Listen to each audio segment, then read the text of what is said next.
Hello friends, welcome to fantasy medicos and welcome to lecture series of nursing foundation. आज का हमारा topic है concept of health.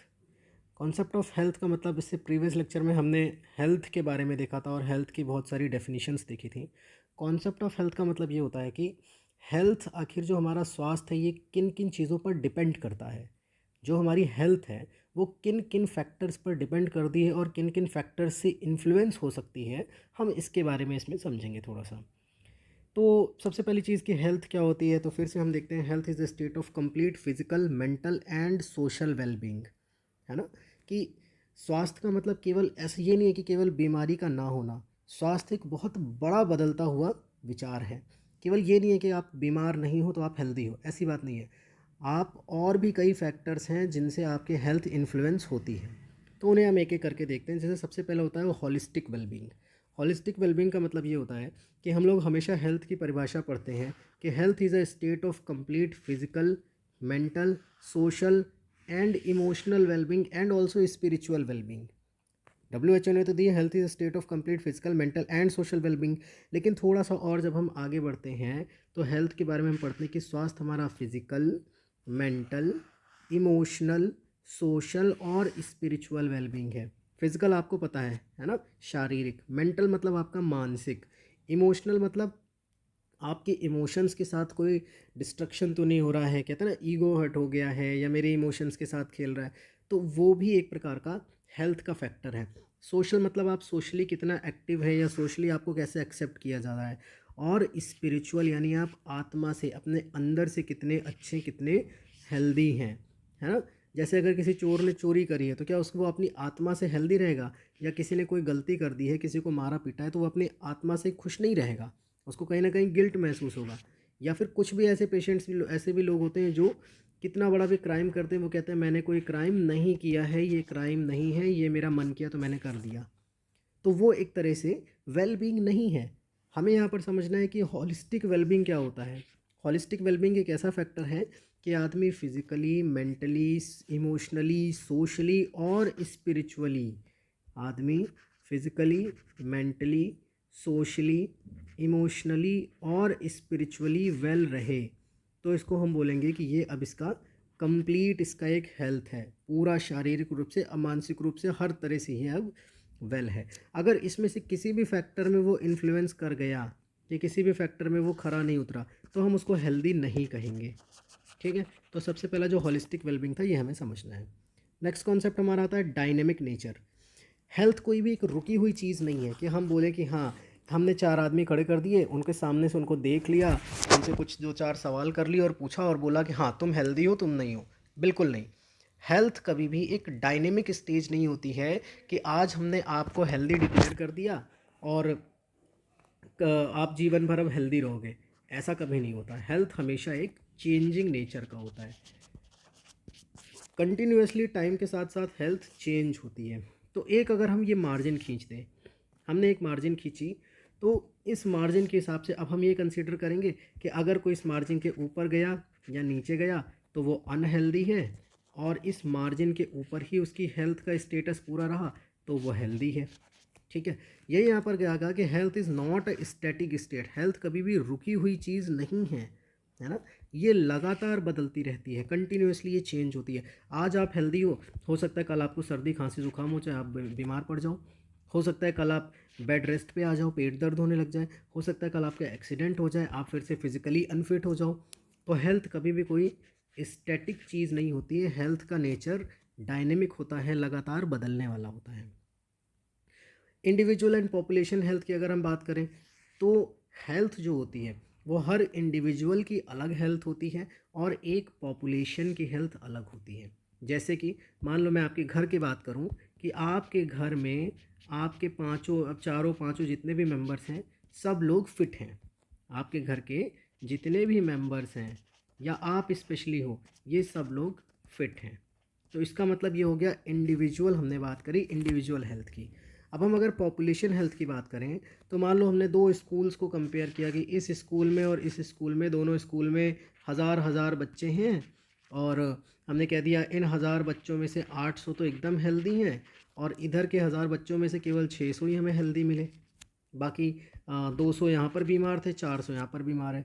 तो इस पूरे कंपैरिजन को हम लोग कहते हैं पॉपुलेशन हेल्थ की। एक पॉपुलेशन में, एक एरिया के अंदर जितने भी लोग प्रेजेंट हैं उनके अंदर जो हेल्थ का स्टेटस है उसको हम लोग पॉपुलेशन हेल्थ कहते हैं, है ना। जैसे स्वास्थ्य की बात करें तो एक व्यक्ति के लिए भी होता है और पूरे समाज के लिए भी, जो समूह के लिए स्वास्थ्य होता है, दोनों तरह से फैक्टर्स होते हैं। अगला, इन्वायरमेंटल इन्फ्लुएंस कैसे करता है भाई। अगर आपकी हवा अच्छी नहीं है, पानी अच्छा नहीं है, हाउसिंग अच्छी नहीं है, मतलब ड्रेनेज सिस्टम नहीं है, सीवर लाइन नहीं है, इकोसिस्टम आपके आसपास का अच्छा नहीं है, तो आपका ये सब फैक्टर्स आपकी हेल्थ को डिटरमाइन करेंगे, है ना।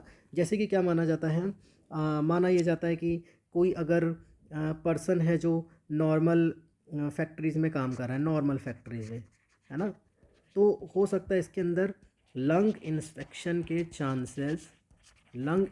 के चांसेस कम हों एज़ कम्पेयर टू कोई पर्सन जो कॉटन इंडस्ट्री में काम कर रहा है, कॉटन फैक्ट्रीज़ में काम कर रहा है, टेक्सटाइल इंडस्ट्रीज़ में काम कर रहा है, जहाँ पर कपड़े बनते हैं वहाँ पर काम कर रहा है ना।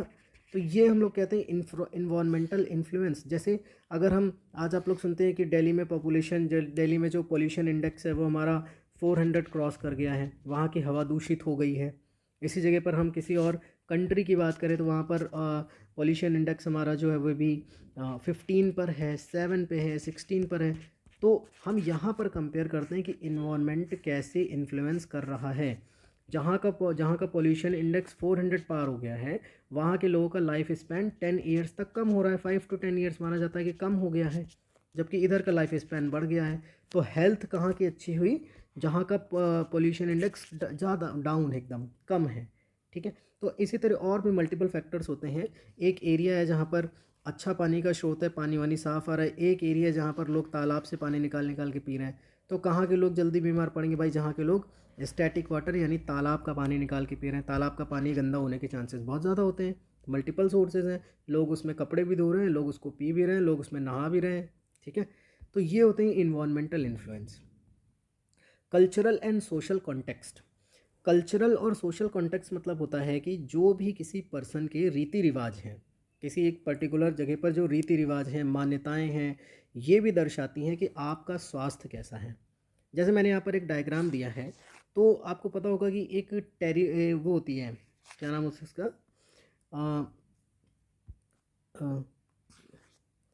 एक कल्चर है ऐसा, ट्राइब्स में, ट्राइब्स जो होती हैं साउथ अफ्रीका कह रहा हूँ, वह अफ्रीकन ट्राइब्स होती हैं। अब वहाँ पर ये कल्चर है कि उनको जो वहाँ के नौजवान आदमी होते हैं उन्हें अपनी पावर दिखाने के लिए अपने स्किन पर ऐसे स्कार्स दिखवाने होते हैं। तो ये स्कार्स थोड़े से आपको क्रोकोडाइल स्किन जैसे लगेंगे कि अब इस पर्सन में क्रोकोडाइल जैसी पावर है।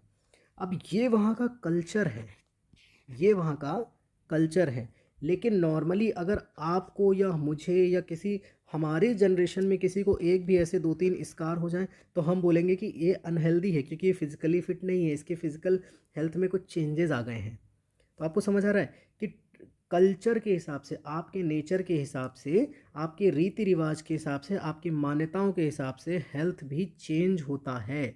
ये कल्चरल और सोशल कॉन्टेक्स्ट के अंदर चीज़ें आप पढ़ेंगे कि आपके रीति रिवाज, आपकी मान्यताएं या जिस समाज में आप रह रहे हैं वो भी तय करेगा कि आप स्वास्थ्य को किस तरह से और किस व्यवहार से देख रहे हो। अब उन ट्राइब्स में, अफ्रीकन ट्राइब्स में ऐसे पर्सन्स को एकदम फिट और एकदम हेल्दी माना जाता है कि हाँ, इनमें अब क्रोकोडाइल जैसी पावर है, ये एकदम फिट है, एकदम हेल्दी हैं। जबकि हमारे समाज में इसको एक्सेप्ट नहीं किया जाता, हमारे समाज में इसको फिजिकली अनफिट माना जाता है, ठीक है। तो ये है cultural and social context. Next आता है हमारा प्रिवेंटिव एंड क्यूरेटिव एस्पेक्ट्स। तो लिखते हैं स्वास्थ्य में बीमारी होने से पहले उसको रोकना और बीमार होने पर उसका इलाज करना, इसको बोलते हैं preventive and curative aspect of health. अगर आपको हेल्दी रहना है तो आपको अपना प्रिवेंशन भी करना है और अपना क्यूरेशन भी करना है। आयुर्वेद में बहुत अच्छी बात बोली गई है कि जो स्वस्थ मनुष्य है, जो हेल्दी है, स्वस्थ मनुष्य जो है, इसके आप स्वास्थ्य की रक्षा करें, है ना। स्वस्थ मनुष्य के स्वास्थ्य की रक्षा करें, जो हेल्दी है उसके स्वास्थ्य की रक्षा करें। तो ये प्रिवेंटिव मेजर हो गया, ठीक है। ये कौन सा मेजर हुआ, प्रिवेंटिव। और जो रोगी है, जो बीमार है, उसके रोग की चिकित्सा करें, उसके रोग की ट्रीटमेंट करें आप। तो ये क्यूरेटिव एस्पेक्ट हो गया। तो आज से 5,000 साल पहले भी हमें लोगों ने ये बता रखा था, हमारे आचार्य लोग जो थे उन्होंने ये चीज़ें बता रखी थी, जिन्हें हम आज पढ़ते भी हैं और पढ़ाते भी हैं, कि प्रिवेंटिव और क्यूरेटिव एस्पेक्ट भी हेल्थ का एक बहुत इंपॉर्टेंट रोल प्ले करता है, जिससे आप हेल्दी रह सकते हैं। 7वां पॉइंट आता है कि आपको अपनी क्वालिटी ऑफ लाइफ इम्प्रूव करनी है। अगर आपको हेल्दी रहना है, या फिर क्वालिटी ऑफ लाइफ भी आपका हेल्थ का एक डिटर्मिनेंट है, कि हेल्थ डिटर्मिनेंट इसको कह सकते हैं, कि आप किस क्वालिटी की लाइफ जी रहे हो। अच्छा स्वास्थ्य आपकी खुशी, संतुष्टि और पसंदीदा काम करने की क्षमता से जुड़ा है। अगर आप हेल्दी हो तो आप अपनी हैप्पीनेस से, आप अपनी संतुष्टि भरा, आप अपना पसंदीदा काम अपनी पूरी क्षमता से करोगे, है ना। इससे जीवन की गुणवत्ता कहते हैं। मतलब health is a closely tied to an individual's quality of life encompassing factors like happiness, life satisfaction and ability to engage meaningful activities. ये क्वालिटी ऑफ लाइफ हमारा आता है। नोट्स आपको हिंदी और इंग्लिश दोनों में प्रोवाइड किए जा रहे हैं, ताकि चीज़ें आपको समझ में आए बहुत ईजिली, और एग्ज़ाम पर्पज़ से आप इनको लिख सको। कुछ बच्चे होते हैं जो हिंदी में पढ़ते हैं और उसको इंग्लिश में ट्रांसलेट करके लिखते हैं, कोई इशू नहीं है, बिल्कुल आप कर सकते हो, है ना। इक्विटी एंड एक्सेस भी क्या होता है? Achieving health requires equity, means that all individual have an equal opportunity to attain their higher level of health. Equity and access का मतलब क्या हुआ, कि इस संसार में जितने भी लोग हैं, सबके पास एक क्षमता है, सबके पास एक इक्वलिज्म है, कि वो अपना अपना स्वास्थ्य अपने हायर लेवल तक ले जा सकते हैं, है ना। चाहे आप गरीब हो, चाहे आप अमीर हो, आप हेल्दी तो रह ही सकते हो कहीं भी। मतलब कहीं का भी हो, अच्छे स्वास्थ्य पहुंचने का बराबर मौका सभी को मिलना चाहिए। यही इक्विटी एंड एक्सेस कहलाता है, कि चाहे वो पुअर हो, चाहे वो रिच हो, कोई भी हो, हर पर्सन को अपने हेल्थ को एक अच्छे लेवल तक ले जाने का पूरा मौका मिलना चाहिए, एक हेल्दी पर्सन बनने का मौका मिलना चाहिए। इसी को हम इक्विटी और एक्सेस कहते हैं, ठीक है। Achieving health equity means that all individuals have an equal opportunity to attain their highest level of health regardless of socio economic और डेमोग्राफिक फैक्टर्स, है ना। सोशियो इकोनॉमिक में चाहे वो अमीर हो चाहे गरीब हो, और डेमोग्राफिक मतलब वो चाहे जिस पॉपुलेशन से आ रहा हो, ठीक। तो इसी के लिए लिखते हैं access to health care services is a critical component of health equity. आगे हम लोग पढ़ेंगे, और हेल्थ इक्विटी के लिए बहुत सारे गवर्नमेंट ने बहुत सारे प्रोग्राम्स भी लॉन्च कर रखे हैं जो हेल्थ इक्विटी से ही रिलेटेड हैं। सबसे बेस्ट एग्जांपल है आयुष्मान स्कीम, ठीक है। एक नेक्स्ट वीडियो में आयुष्मान स्कीम के बारे में कंप्लीट डिटेल आपको दी जाएगी, तो उस पर एक बार आप गो थ्रू करिएगा, आपको समझ आएगा कि इक्विटी एंड एक्सेस पर गवर्नमेंट कैसे काम कर रही है। पेशेंट सेंटर्ड केयर, ठीक है, कि जब भी कभी मान लीजिए, इस पर भी हेल्थ डिपेंड कर रही है, कि पहले तो मैंने कहा ना, ऊपर के जितने फैक्टर्स थे ये थे कि आपको स्वस्थ कैसे रहना है। 9वां पॉइंट आपको बता रहा है कि अगर आपको डिजीज़ हो गई है तो आप कैसे उसको ठीक करेंगे। हेल्थ केयर में concept of health often centres on patients perspectives. It involves understanding and addressing a patients physical and emotional need and preference, ठीक है। तो एक रोगी की इलाज के समय उसके स्वास्थ्य के लिए, उसकी स्वास्थ्य की मतलब पेशेंट की हेल्थ की, उसकी भावनाओं की, जो भी उसकी पसंदीदा चीज़ें हैं वो हमें सेलेक्ट करके उसमें प्राथमिकता देनी चाहिए, कि हमें पेशेंट सेंटर्ड केयर रखनी होती है। एक हॉस्पिटल में अगर एक क्रिटिकल पेशेंट है और एक नॉर्मल बुखार का पेशेंट है, तो आपको पहले, भले ही ये बुखार वाला पेशेंट आपका रिलेटिव हो, आपकी प्रायोरिटी कि आपको पहले क्रिटिकल पेशेंट ठीक करना है। ये हेल्थ प्रियोरिटी का एक एग्जांपल है। ऐसे करके डिजीज़ वाइज मल्टीपल फैक्टर्स इसमें इन्वॉल्व होते हैं, तो हमें पेशेंट सेंटर्ड केयर पर भी फोकस रखना होता है। वेलनेस एंड पॉजिटिव हेल्थ, सिर्फ बीमार ना होना ही नहीं, बल्कि सक्रिय रूप से अपने स्वास्थ्य को बेहतर बनाना और हमेशा खुश और तंदुरुस्त रहने की कोशिश भी करना भी एक तरह का स्वास्थ्य है। वेलनेस एंड पॉजिटिव हेल्थ का मतलब हुआ कि केवल आप हेल्दी हो, इसका मतलब ये नहीं कि आज आप फिट फील कर रहे हो तो हमेशा आप ऐसे ही रहो। अपने आप को आज के जैसा ही कल भी बनाए रखना, कल के जैसा ही परसों बनाए रखना, ये वेलनेस कहलाएगा। और इसी को ही आप प्रमोट करो कि भाई सुबह मैं तो ये करता हूँ, आप भी ये करो, तो इसी को प्रमोट करने को हम बोल देंगे पॉजिटिव हेल्थ, है ना। तो आप एक बार इसको रीड करिएगा, सिर्फ बीमार होना ही नहीं बल्कि सक्रिय रूप से अपने स्वास्थ्य को बेहतर बनाना और हमेशा खुश और तंदुरुस्त रहने की कोशिश करना भी स्वास्थ्य है, हेल्थ है। लास्ट पॉइंट यहाँ पर आता है कि अब जो मैंने आपको 10 पॉइंट्स पढ़ाए, 10 पॉइंट पढ़ाए, इनको हम याद कैसे करें। तो यहाँ पर एक फ़ोटो बनी है, फ़ोटो पिक्टोरियल मेमोरी से आपको चीज़ें जल्दी याद होंगी, और एक कोड लिखा है। कोड कहते हैं कि how do I easily capture people's quiet emotions. ऐसा इमेजिन करो कि इन्होंने क्वेश्चन पूछा कि how do I easily capture people's quiet emotions, मैं लोगों के दबे हुए इमोशंस को कैसे कैप्चर करूं। ये नेमोनिक है, एक ट्रिक है जिससे आप ऊपर के सारे फैक्टर्स को याद करके एग्ज़ाम में इजीली लिख सकते हो। कोड ये है कि एक डॉक्टर साहब पूछ रही हैं दूसरे सीनियर डॉक्टर से कि how do I easily capture people's quiet emotions.